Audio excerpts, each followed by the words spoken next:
যখন জেলার সবচেয়ে বড় অফিসার ডিএম রেবেকা তার বৃদ্ধা মায়ের চিকিৎসার জন্য হাসপাতালে পৌঁছলেন, তখন হাসপাতালে উপস্থিত ডাক্তার, নার্স এবং সমস্ত স্টাফ তাকে গরিব ও ভিখারি ভেবে হাসপাতাল থেকে ধাক্কা দিয়ে বের করে দেয় এবং বলে, এই হাসপাতাল তোমাদের মতো লোকের জন্য নয়, এখানে চিকিৎসা পড়ানোর ক্ষমতা তোমাদের নেই, এর চেয়ে ভালো হবে অন্য কোথাও গিয়ে দেখাও, আর যদি দেখাতে না পারো তবে ছেড়ে দাও। এমনিতে ওনার বয়স হয়ে গেছে, এখন আর কোনো লাভ নেই, চলো চলো এখান থেকে, এই জায়গাটা তোমাদের মতো লোকেদের জন্য নয়। বন্ধুরা ভাবুন, জেলার সবচেয়ে বড় অফিসারের মাকে এভাবে ধাক্কা দিয়ে বের করে দেওয়া হলো। কিন্তু যখন ডিএম রেবেকা আসল পরিচয় দিলেন, তখন শুধু হাসপাতালই নয়, পুরো শহর কেঁপে উঠল। আসসালামু আলাইকুম বন্ধুরা, আমাদের চ্যানেলে আপনাদের স্বাগত। বন্ধুরা, আপনারা আমাদের ভিডিও কোথা থেকে দেখছেন, আপনারা আপনাদের নাম এবং শহরের নাম কমেন্ট বক্সে অবশ্যই লিখুন, কারণ আপনাদের প্রতিটি কমেন্ট এবং লাইক আমাদের জন্য খুবই গুরুত্বপূর্ণ। এতে আমাদের উৎসাহ বাড়ে এবং আমরা আপনাদেরকে প্রতিদিন নতুন নতুন গল্প দিতে থাকি। আর হ্যাঁ, যদি আপনারা এখনও চ্যানেলটি সাবস্ক্রাইব না করে থাকেন তবে করে নিন, ভিডিওটি লাইক করুন এবং বন্ধুবান্ধব ও পরিবারের সঙ্গে শেয়ারও করে দিন। তাহলে চলুন খুব কম সময় নিয়ে ভিডিওটি শুরু করি। ডিএমের মায়ের অপমান, এক গরিবের কষ্ট এবং একজন অফিসারের বিচার। সকালের সময় ছিল, বাতাসে হালকা ঠান্ডা অনুভূত হচ্ছিল। জেলা প্রশাসক রেবেকা তার অফিসে কাজে ব্যস্ত ছিলেন। তার বিন্দুমাত্র ধারণা ছিল না যে আজকের দিনটা তার জীবনের সবচেয়ে কঠিন দিন হতে চলেছে। তার মা, যার বয়স এখন অনেক হয়েছে, প্রতিদিনের মতো সবজি কেনার জন্য বাজারে বের হলেন। কিন্তু হাঁটা তার জন্য এখন সহজ ছিল না। তিনি ধীরে ধীরে এক একটি পা ফেলে সবজি বাজারে পৌঁছলেন। কিন্তু হঠাৎ ভিড়ের মাঝেই তিনি হৃদরোগে আক্রান্ত হলেন। তিনি সেখানেই ভরা রোদে মাটিতে পড়ে গেলেন এবং তার শরীর একেবারে নিথর হয়ে গেল। আধ ঘন্টা কেটে গেল, লোকজন আসা যাওয়া করতে থাকল, ঠেলাওয়ালারা তাদের জিনিসপত্র বিক্রি করতে থাকল। কিছু লোক দাঁড়িয়ে দেখল, কিছু লোক ফিসফিস করল, কিন্তু কেউ সাহায্যের জন্য এগিয়ে এলো না। কেউ এক ফোঁটা জলও দিল না, ওঠালও না, এমনকি অ্যাম্বুলেন্সও ডাকল না। মানুষের সেই ভিড়ে শুধুমাত্র দর্শক ছিল, মানবতা যেন কোথাও হারিয়ে গিয়েছিল। এই ভিড়ের মধ্যে একজন লোক ছিল রবি। সে সাহায্য করার বদলে তার মোবাইল বের করে ভিডিও বানাতে লাগল। সে ভিডিওটি সোশ্যাল মিডিয়ায় আপলোড করে দিল। ক্যাপশনে লিখল, এই বৃদ্ধা আধ ঘন্টা ধরে এখানে অজ্ঞান হয়ে পড়ে আছেন, কারো দয়া হয় না, না কেউ জল দিচ্ছে, না হাসপাতালে নিয়ে যাচ্ছে, কে জানে কার মা হবেন বেচারি। এই ভিডিওটি দেখতে দেখতে ভাইরাল হয়ে গেল এবং কিছুক্ষণের মধ্যেই এটি রেবেকার মোবাইলে পৌঁছে গেল। ভিডিওটি দেখে তার বুক কেঁপে উঠল এবং চোখ জলে ভরে উঠল। ব্যথার চিৎকার করে তিনি বললেন, এ তো আমার মা। তিনি তৎক্ষণাৎ তার চেয়ার থেকে উঠলেন এবং তার ইন্সপেক্টরকে শুধু এইটুকু বললেন, আমি বাড়ি যাচ্ছি। এরপর তিনি তার নীল জিপে উঠে দ্রুত বাজারের দিকে বেরিয়ে পড়লেন। বাজারে পৌঁছে রেবেকা তার মাকে কোলে তুললেন, বোতল থেকে জল খাওয়ালেন এবং তার মুখে জলের ছিটা দিলেন। কিছুক্ষণ পর তার মায়ের জ্ঞান ফিরল। এরপর রেবেকা সেখানে দাঁড়িয়ে থাকা লোকেদের দিকে রাগের সঙ্গে তাকিয়ে বললেন, আপনাদের মধ্যে মানবতা বলে কিছু আছে কি নেই? একজন মহিলার রোদে অজ্ঞান হয়ে পড়েছিলেন, আর কারো দয়া হলো না, শুধু তমাশা দেখতে থাকলেন। আপনারা সবাই মানুষের নামে কলঙ্ক।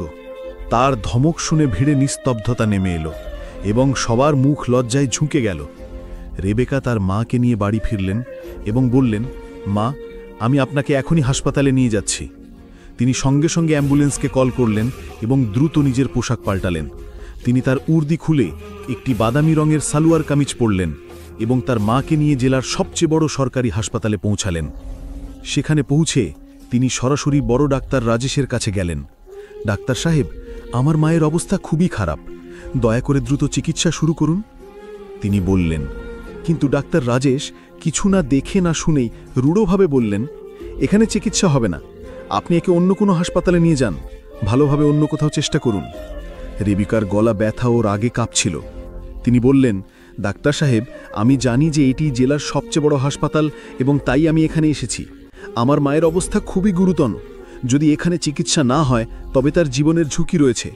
টাকার চিন্তা করবেন না, যত খরচ হবে আমি দেব, শুধু আমার মায়ের চিকিৎসা দ্রুত শুরু করুন, না হলে আপনি খুব আফসোস করবেন।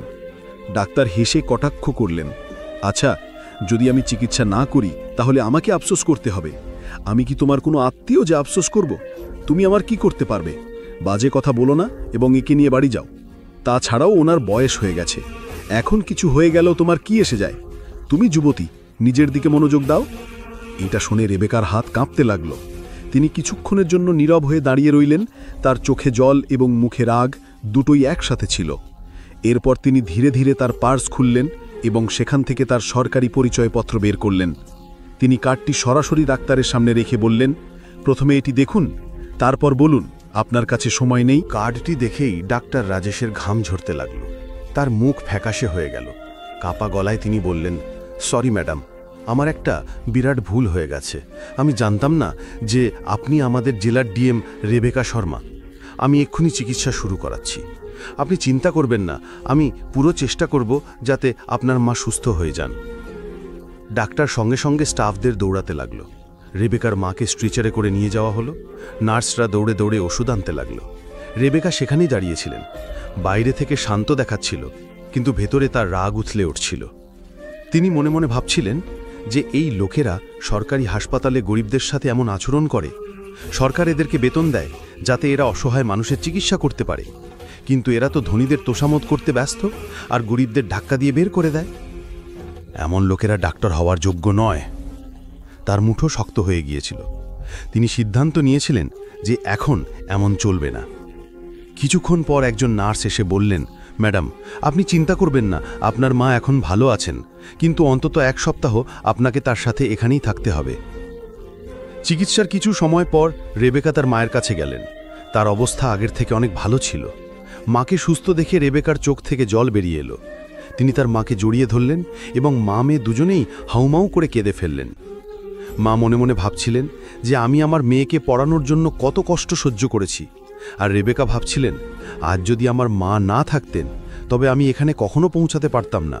কিন্তু আজ তার এই অবস্থা দেখে আমার বুক ব্যথায় ফেটে যাচ্ছে। তার চোখ ক্রমাগত ভেজা ছিল।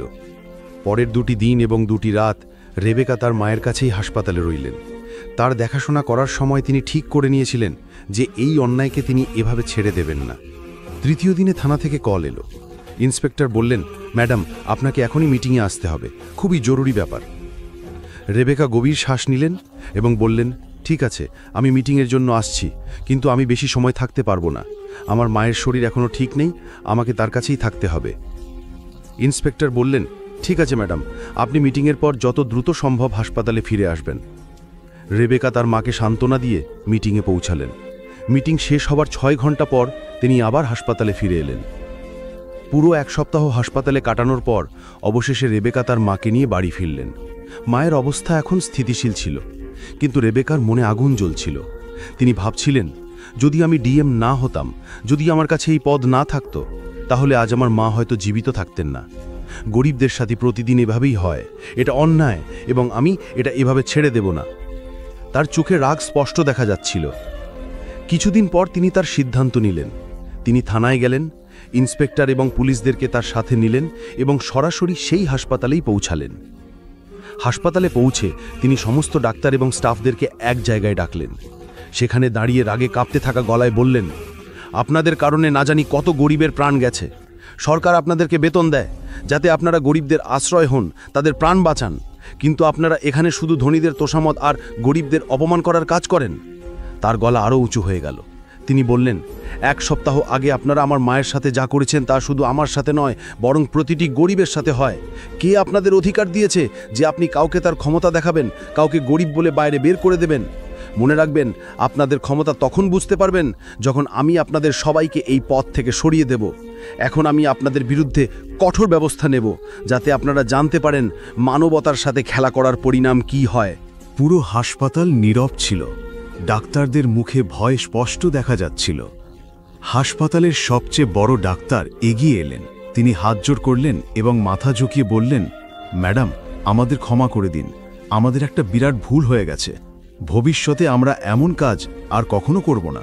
আমরা প্রতিটি রোগীর চিকিৎসা পুরো চেষ্টা দিয়ে করব, তাদের কাছে টাকা থাকুক বা না থাকুক। ডাক্তারদের ক্ষমা চাওয়ার পরেও রেবেকা শর্মার রাগ শান্ত হল না। তিনি ঠান্ডা কিন্তু কঠোর গলায় বললেন, আপনারা যত ক্ষমা চান বা মাথা ঝুঁকান, আমি আপনাদেরকে ক্ষমা করব না, কারণ আপনারা শুধু আমার সাথে নয়, না জানি কত লোকের সাথে এমন করেছেন। কত গরিব এখান থেকে অপমানিত হয়ে ফিরেছেন, যাদের জীবন আপনারা অবহেলায় কেড়ে নিয়েছেন। এর চেয়ে ভালো এমন লোকেরা ডাক্তার না থাকাই ভালো। তাই ক্ষমার আশা করবেন না। আমি এমন একটি সিদ্ধান্ত নেব যে ভবিষ্যতে কোনো রোগী এখানে অপমানিত হবে না। তার কথা শুনে সমস্ত ডাক্তার ঘাবড়ে গেলেন। সবাই হাত জোর করে বলতে লাগলেন, ম্যাডাম, আমাদের ক্ষমা করে দিন। আমরা বুঝতে পেরেছি যে আমরা ভুল করেছি। আমাদের প্রতিটি রোগীকে মানুষ হিসেবে সমানভাবে দেখা উচিত। ভবিষ্যতে আমরা প্রত্যেকের ভালোভাবে চিকিৎসা করব, কারোর সাথে কোনো বৈষম্য হবে না। আমাদের আরেকটি সুযোগ দিন। রেবেকা শর্মা কিছুক্ষণ নীরব থেকে তাদের দিকে দেখলেন। তার মনে দ্বন্দ্ব চলছিল, এরা কি সত্যিই শুধরে যাবে নাকি আবার আগের মতোই করবে। কিছু মুহূর্ত ভাবার পর তিনি গভীর শ্বাস নিলেন এবং বললেন, ঠিক আছে, আমি এবার আপনাদেরকে ছেড়ে দিচ্ছি, কিন্তু মনে রাখবেন এটি আমার শেষ সতর্কতা। যদি ভবিষ্যতে কখনো কোনো গরিবের আওয়াজ আমার কানে আসে, যদি কোনো রোগীর সাথে দুর্ব্যবহার করা হয় বা চিকিৎসায় অবহেলা করা হয়, তাহলে আপনাদের মধ্যে কেউই হাসপাতালে কাজ করতে পারবেন না। দর্শকরা, যদি আপনাদের আমাদের এই গল্পটি ভালো লেগে থাকে তবে চ্যানেলটি সাবস্ক্রাইব করুন, ভিডিওটি লাইক করুন, বন্ধুবান্ধব এবং পরিবারের সঙ্গে শেয়ারও করুন। তাহলে এই সাথে দেখা হচ্ছে পরের ভিডিওতে। ততক্ষণ পর্যন্ত আপনাদের সবাইকে ধন্যবাদ।